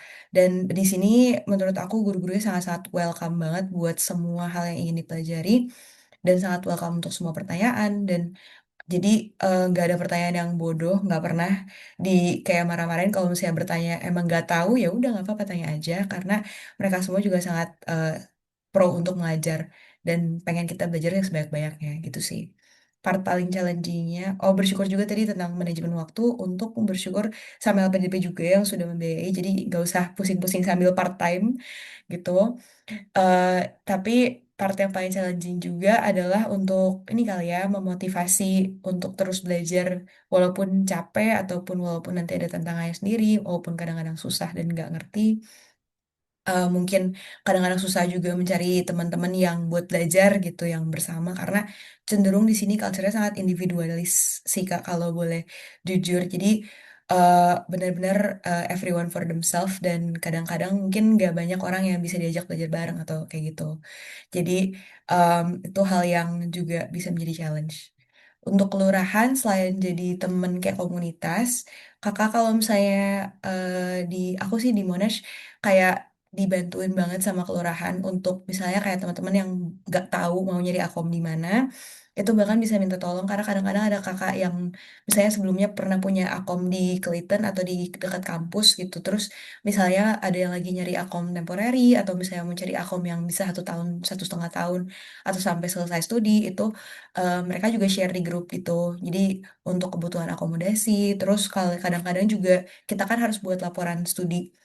Terus nanti misalnya kita kan, kalau kita baru lulus kan kita nggak tahu harus melampirkan apa sih yang dihitung sebagai KRS, apa yang dihitung sebagai surat keterangan mahasiswa gitu.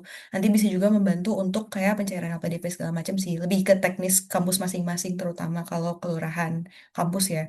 Kayak kalau di Australia, kelurahannya per kampus kayak per univ sih. Jadi kebanyakan mereka juga udah tahu gitu biasanya apa sih yang dibutuhkan, apa yang bisa dilampirkan gitu. Dan di sana ada komunitas apa aja, jadi bisa membantu kakak juga untuk belajar lebih optimal lagi gitu, punya teman-teman di sana sih. Itu sih Kak. Baik, apakah sudah terjawab Kak Hani? Sepertinya sudah ya. Sudah di sudah ya Kak, aman ya. Sudah, terima kasih. Ya, terima kasih Kak Hani. Mungkin kami bisa lanjut lagi ke Kak Trisia. Boleh disampaikan pertanyaannya Kak, bisa open mic. Iya, terima kasih Kak. Mohon izin saya off cam ya Kak ya, karena lagi ada kegiatan keluarga. eh yang mau ditanyakan yang pertama ke Kak Yusuf Kak. Tadi terkait reimburse dari biaya pendaftarannya sempat ditolak. Kira-kira permasalahannya kenapa ya Kak ya? Terus yang kedua, kalau seandainya kita nanti mengajukan reimburse untuk biaya keberangkatan, kalau misalnya kita dari beda provinsi dari domisili, bisa nggak ya? Misalnya kayak saya sekarang kan kondisi di Sumatera Barat. Nah, saya itu posisi kabupatennya itu hampir di tengah-tengah antara Kota Pekanbaru, Provinsi Riau dengan Kota Padang. Nah, cuman sekarang kan kondisinya karena bencana, aksesnya ke Padang itu terbatas gitu. Jadi alternatif saya itu mau untuk keberangkatannya melalui Pekanbaru. Kan itu beda provinsi dari domisili, itu nanti kira-kira ada permasalahan nggak Kak ya gitu. Terus Kak yang satu lagi Kak, misalnya gini, kalau nanti prodi kita itu kan ada nanti dibantu untuk dana tesis ya. Kalau seandainya nanti tesisnya itu ada dua, karena kan saya ada untuk klinis sama spesialisnya. Jadi tesisnya itu nanti ada dua. Terus untuk bantuan dana penelitiannya itu dihitungnya apakah langsung memang langsam walaupun satu atau dua tesis tetap dibantunya segitu atau menyesuaikan dengan jumlah tesis kita. Itu kan pertanyaannya. Terima kasih. Assalamualaikum warahmatullahi wabarakatuh. Waalaikumsalam warahmatullahi wabarakatuh. Terima kasih Kak Trisia. Kak Yusuf, dipersilakan. Baik, Kak Trisia, makasih atas pertanyaannya. Tentang Rembes tadi ya, kenapa pernah ada pengalaman ditolak. Jadi eh, Rembes ini saya kemarin ditolak itu karena, jadi saya eh, terus terang saya nyoba-nyoba ya, nyoba mengupload dokumen yang sudah ada. Jadi saya kan cuma punya bukti transfer dan bukti tagihan dari UI yang saya screenshot dari web UI-nya. Nah, te- saya nyoba upload, nah ternyata ditolak. Jadi dan alhamdulillah ada feedbacknya. Feedbacknya adalah silahkan meminta s- kwitansi bermaterai dari kampus. Nah, akhirnya saya ngurus kwitansi bermaterai di kampus dan saya ulang pengajuannya dan alhamdulillah diterima. Jadi eh, kemarin sih kalau kita apa ya? Kalau kita coba-coba mengajukan dengan dokumen yang sudah ada dan kita malah dapat feedback nih surat surat yang kurang itu apa.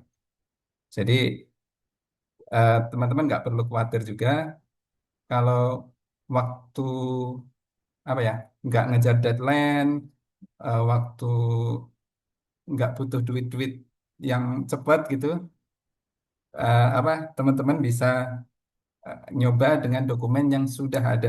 Nah, nanti kan setelah itu akan dikasih feedback dokumen apa yang diperlukan. Kemudian tentang dana kedatangan, eh, jadi harusnya di Sumbar, harusnya di Padang, mau berangkatnya dari Pekanbaru ya. Terus terang saya belum pernah punya pengalaman seperti ini. Jadi saran saya sih ditanyakan dulu ke Tikpan ya. Menurut Mbak Vina nanti gimana? Coba nanti saya minta pendapat Mbak Vina ya. Kemudian untuk tesis, apakah lamsam atau at cost? Setahu saya lamsam, ya Mbak Vina ya. Mbak, eh, ini diberikan secara lamsam. Oke, mungkin Mbak Vina bisa melengkapi infonya. Eh, iya sih Kak, aku juga saranin itu ya, apa tanya Tikban ya kalau saya bingung dan nggak pernah menemukan orang dengan situasi yang sama, bisa tanya Tikban. Cuman kayak perlu diingat juga ya, kayak Tikban dan LPDP juga kan ngurusin banyak banget orang, jadi sabar-sabar aja gitu untuk menunggu balasannya.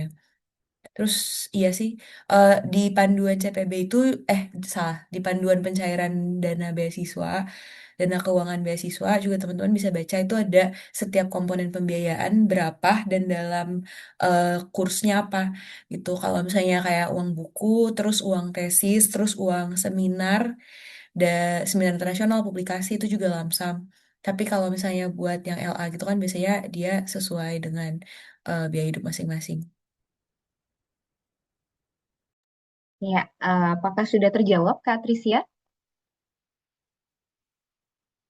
Baik, terima kasih Kak atas jawabannya. Nanti coba kita hubungi melalui Tikban ya. Baik, terima kasih Kak Trisia.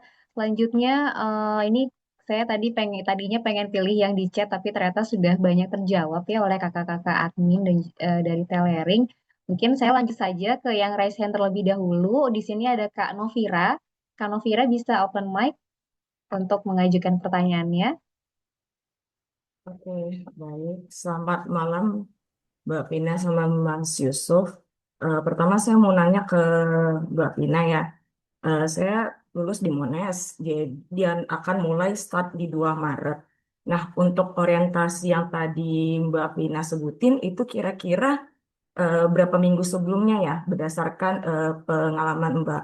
Dan saya juga ingin bantu menambahkan informasi kalau di Monash memang kayak yang Mbak sampaikan kayak di LPDP Monash itu saya sudah follow dan ya really helpful karena ada panduan juga untuk kita para penerima beasiswa untuk baca-baca tentang info-info yang selama di sana itu udah alhamdulillah udah saya baca udah banyak dapat gambaran dan juga ada info-info tentang akomodasi juga udah malam ini juga ada baru di post saya sudah lihat. Nah, untuk Mas Yusuf, saya mau menanyakan nih, saya kan ASN. Jadi karena saya mulai itu di Maret, jika izin belajar saya ini nanti lama keluar nih, sedangkan waktu perkuliahan sudah mepet, apakah nanti perkuliahan saya itu akan di-defer di tahun ajaran berikutnya, which is di sekitar Agustus, atau bagaimana? Apakah ada pengalaman dari rekan-rekan eh, apa namanya penerima beasiswa LPDP sebelumnya? Terus apakah juga semua ASN itu nanti bakal dapat paspor dinas ya tadi ya Mas yang namanya yang dikeluarkan Kemenlu. Itu aja yang mau saya tanyakan. Terima kasih. Ya, Iya Kak, tadi jawab yang orientasi ya. ya Kak, yang orientasi. Silakan Kak Oke. Vina. Oke, kalau di Monash sih, kalau di ini Kak, di websitenya tertulisnya harusnya orientasinya 23 sampai 27 Februari 2026. Tapi memang biasanya dia 1 minggu sebelumnya sih Kak. Jadi nanti dipersiapkan aja sebelum tanggal tadi 23 itu udah bisa sampai di Australia. Oh, sama nanti kegiatan orientasinya dicari tahu aja kayak biasanya di kelurahan juga ada cuman kayak cari tahu daftar orientasi gitu-gitu biasa nanti dari email jadi pantau di email. Oke, kasih Mbak Vina. Selanjutnya yang pertanyaan terkait izin tubel, tugas belajar mungkin kepada Kak Yusuf boleh dijawab. Baik, terima kasih pertanyaannya Mbak Novira. Hmm, terus saya belum punya pengalaman seperti ini. Nanti saya jawab di akhir sesi atau saya minta kontaknya Mbak Novira ya, Ya, kalau iya belum Mas. terjawab di akhir sesi. Ya, Boleh, boleh, boleh Mas. Ada Kak ya. Randy di sini mungkin bisa jawab. Boleh Yang dari apa Kak itu? Halo Rendi Kak Randy. atau Kak Rendi tadi ada dari Kak Novira bertanya untuk pengurusan surat tugas belajar. Bagaimana jika lama gitu proses birokrasinya sementara intake-nya itu sudah mau dekat. Nah, Oke. apakah kita harus defer atau seperti apa? Ya, makasih Kak Laras, Kak Vina, Kak Yusuf. eh Banyak pilihan, Kak. Siapa tadi yang nanya ya?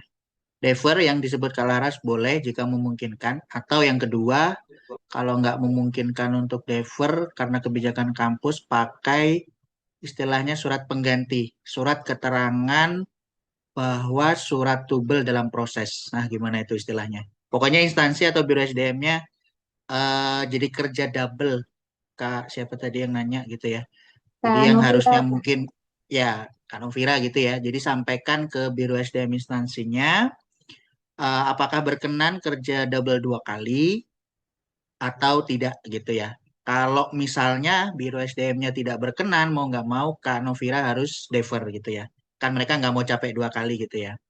Atau kalau mereka mau capek 2 kali atau berkali-kali, silakan Kak Novira karena intake-nya mepet bilang ke Biro SDM gitu, menghadap langsung, datang langsung kalau perlu, kalau memungkinkan untuk minta dibuatkan surat pernyataan bahwa surat tugas belajar sedang dalam proses. Formatnya ada contohnya di grup besar ya, nanti Kak Novira bisa menyesuaikan nama instansi, alamat, data diri, dan sebagainya. Seperti itu Kak Laras, semoga menjawab. Terima kasih. ya, jadi seperti itu Kak Novira terkait pengurusan surat tubel. Jika terkendala masalah birokrasi, silakan disesuaikan lagi dengan kebijakan masing-masing instansinya, seperti itu. Nah, kemudian jika Terima sudah kasih, sudah Mbak. terjawab ya, Kak Novira ya? Sudah, Mbak. Ya, Kasih. oke. Terima kasih, Kak. Baik, kita langsung ke penanya selanjutnya. Ini ada Kak Saltiawan Mawardi. Untuk Kak Saltiawan, boleh open mic untuk dan disampaikan. Baik, terima kasih atas kesempatannya. Saya izin bertanya kepada Kak Yusuf. Jadi, izin Kak, saya juga adalah salah satu baru rezeki penerima beasiswa LPDP dan saya mengambil doktor di UI Kak. Tetapi pada saat saya mendaftar, saya itu memilih kampus itu ITS. Semua kampus itu saya pilih ITS Kak. Nah, pada saat untuk proses pencarian LOA, itu UI itu udah memberikan surat rekomendasi promotor. Itu UI udah berikan ke saya dan saya diarahkan untuk mendaftar di bulan Februari. Tetapi karena saya dari daerah afirmasi, saya harus mengikuti PBI dulu Kak. Nah, pertanyaan saya yang pertama, apakah saya bisa eh, mekanisme untuk pemindahan kampusnya dari ITS ke UI itu seperti apa? Yang kedua, apakah pada saat kita mengikuti pengayaan bahasa, kita bisa untuk sambil mendaftar kampus untuk mengikuti SIMAK UI? Mungkin itu dari saya, lebih dan kurangnya mohon dimaafkan. Saya ucapkan terima kasih. Baik. Jadi saya konfirmasi pertanyaannya ya, apakah bisa mengajukan pindah pilihan kampus ya dari ITS ke UI? Pertanyaan kedua, apakah eh, sambil mengikuti pengayaan bahasa, sambil mengikuti ujian masuk kampus? Betul, Nah, betul. yang pertama, eh, saya jawab yang kedua, eh, apakah bisa sambil mengikuti PB, bisa mengikuti seleksi di kampus? Hmm, Setahu saya bisa. Jadi tujuan PB kan agar membantu calon penerima beasiswa agar bisa lolos di universitas pilihan kan. Jadi setahu saya bisa bisa sambil mengikuti SIMAK UI.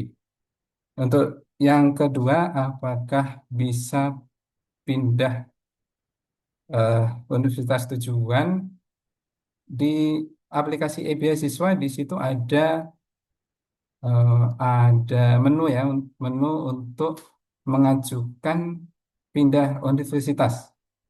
Jadi kalau Kak, Kak Saltiawan buka di aplikasi e-beasiswa di paling kanan itu persiapan studi itu eh, ada menu permohonan pindah kampus. Nah, Kak, Kak Saltiawan bisa coba mengajukan, penuhi syaratnya, nanti ya siapa tahu bisa. Atau ada tambahan dari Kak Vina? Oh ya, ini juga ada info dari Kak Randy. Ini pembahasan ini sudah ada di grup Telering, pernah sudah dibahas. Jadi silahkan di scroll-scroll aja ya, atau di search eh, apa bisa atau tidak, atau caranya gimana untuk mengajukan permohonan pindah kampus.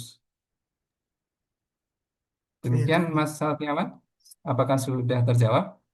ya, jelas, jelas. Nanti mungkin saya coba cari informasi kembali. Tetapi dari beberapa teman itu mengatakan bahwa kalau mau pindah kampus itu mungkin yang diutamakan mungkin memiliki LOA dulu ya Kak. LOA kampus tersebut. Misalnya kalau Syarat misalnya, pindah kampus memang harus sudah punya LOA oh ya, pada siap. kampus tujuan tersebut gitu. Maaf ya ini aku jamin. Sebenarnya tadi gregetan gitu. Kenapa tadi bilangnya di awal ketiga pilihan adalah ITS, tapi malah daftarnya ke UI gitu. Ini ITS-nya udah dicoba belum gitu. Biasanya Ah, ada persyaratan dan juga ada bukti penolakan dari universitas pilihan baru menjadi bisa alasan yang kuat untuk LPDP menerima pindah studi gitu. Itu sih. yang mungkin bisa ditandain ya. Itu yang dari diskusi di grup kebanyakan seperti itu alasannya. Itu jadi perlu ada pembuktian dulu bahwa memang sudah ditolak gitu. Iya, jelas Kak. Terima kasih Kak. Oke. Oke, terima kasih Kak Satiawan. Selanjutnya kita ada Kak Ridwan yang sudah raise hand. Ya, Kepada Kak Ridwan, silahkan. baik. Terima kasih Kak atas kesempatannya. Izin Kakak moderator dan juga Kakak narasumber pada malam hari ini. Mungkin sedikit saja yang ingin saya bertanyakan. Sebelumnya perkenalkan nama saya Ridwan.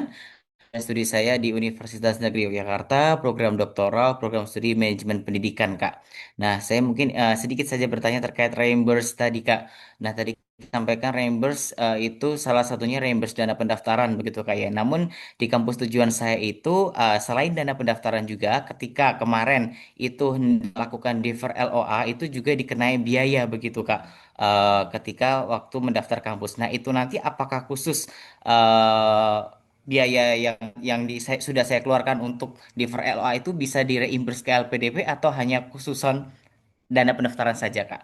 Mungkin barangkali ada pengalaman sebelumnya atau bagaimana. Barangkali bisa diakomodir dalam satu dana pendaftaran atau bagaimana begitu mungkin. Terima kasih, Kak. Baik, Ya, silakan Kak Yusuf atau Kak baik, Vina. baik. Saya jawab, Mas Ridwan.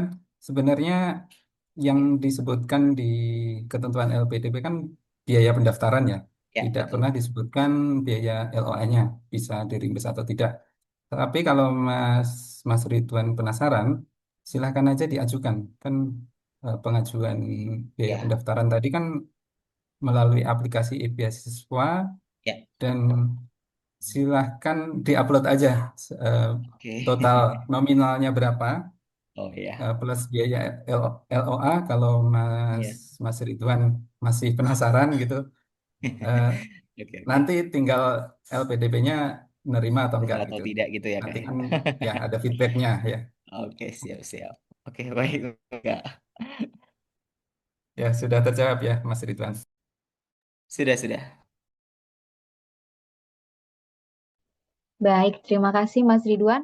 Apakah dari kakak-kakak yang telah bergabung di Zoom masih ada pertanyaan atau hal-hal yang membutuhkan pencerahan seperti itu ya? Apa butuh klarifikasi seperti itu boleh diajukan di chat ataupun raise hand.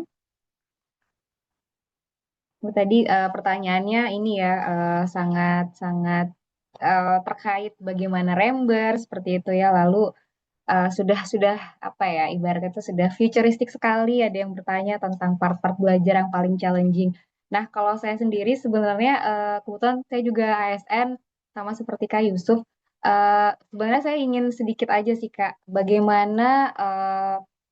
bagaimana tips triknya ketika kita nanti sudah dapat LOG, lalu kan setelah itu ada range waktu ya dapat LOG sampai ke surat tugas belajar itu keluar dan itu sudah keburu PK gitu. Nah, itu kira-kira apakah boleh atau maksudnya dibolehkan fleksibel seperti itu atau gimana ya Kak Yusuf?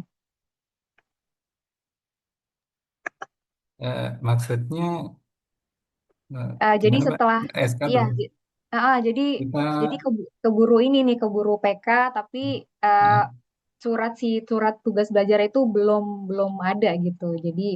oh, Jadi udah terlanjur PK gitu, udah dipanggil gitu. Itu kira-kira gimana ya, Kak? ini Mbak, kalau SK tugas belajar itu kan pasti tanggal mulai SK-nya itu kan sesuai LOF.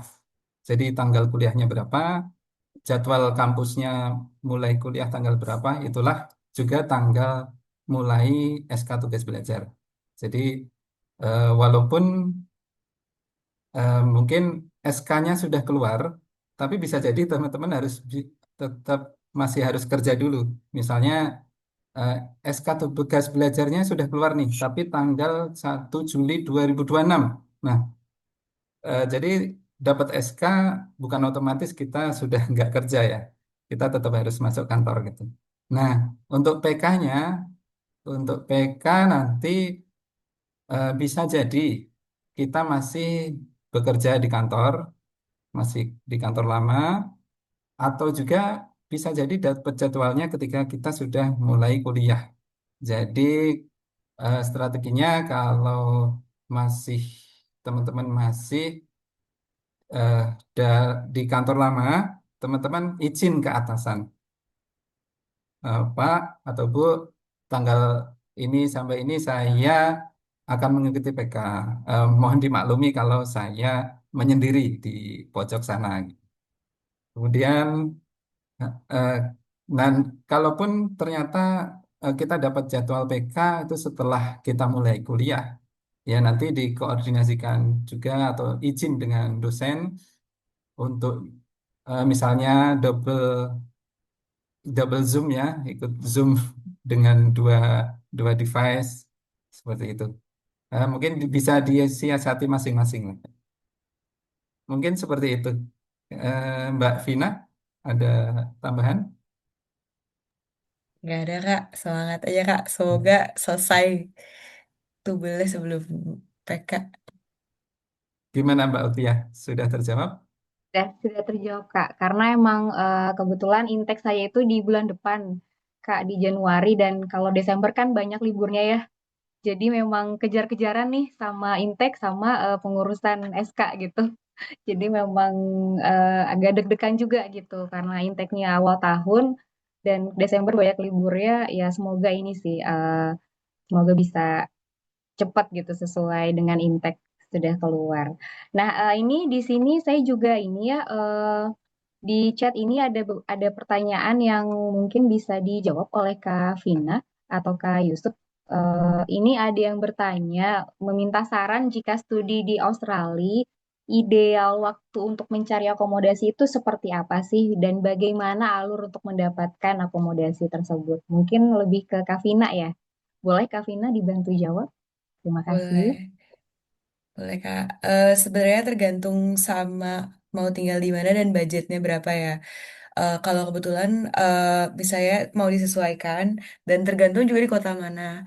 Kalau aku sendiri waktu itu sebenarnya ada ada akomodasi yang dari kampus.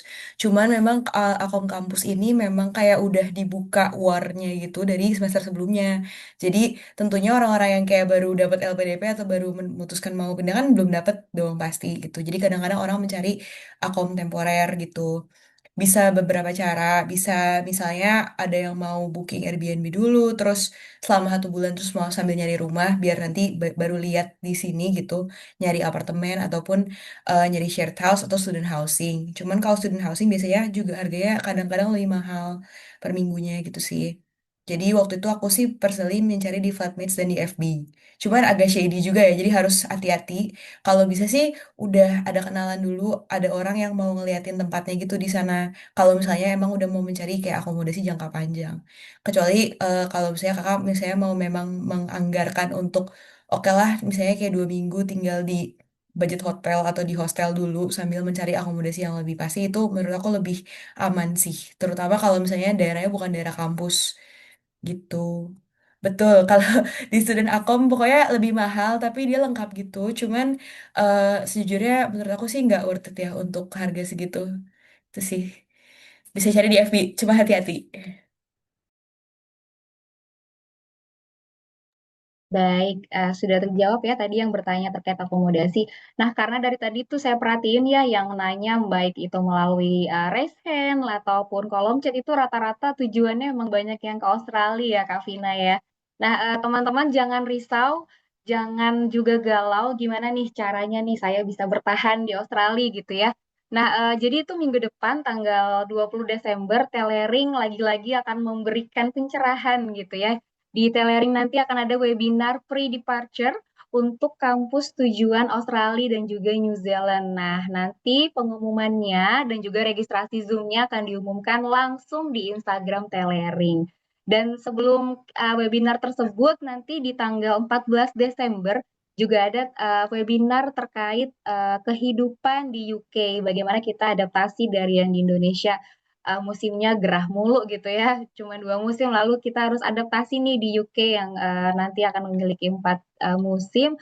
bagaimana kehidupan di UK dan bagaimana di perkuliahan di UK itu lagi-lagi diadakan oleh Telering secara gratis. Dan nantikan pengumuman untuk registrasi Zoom-nya di Instagram Telering. Baik, kakak-kakak di Zoom, apakah ada lagi yang ingin ditanyakan kepada kakak-kakak narsum ataupun kakak-kakak admin di sini?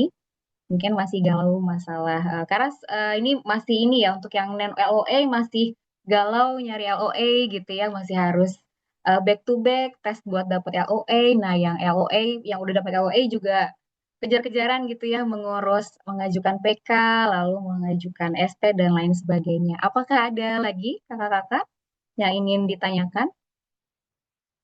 Pastinya, iya, pastinya sebelum kita melangkah, ada buku panduan yang bisa dibaca ya di masing-masing akun beasiswa kita. Jika tidak ada pertanyaan, mungkin izin boleh saya simpulkan diskusi hari ini. Sepertinya tidak ada lagi ya yang di kolom chat juga sudah terjawab. Baik, karena tidak ada lagi yang ingin ditanyakan, mungkin bisa saya rangkum saja sesi diskusi pada malam hari ini yang sangat interaktif sekali.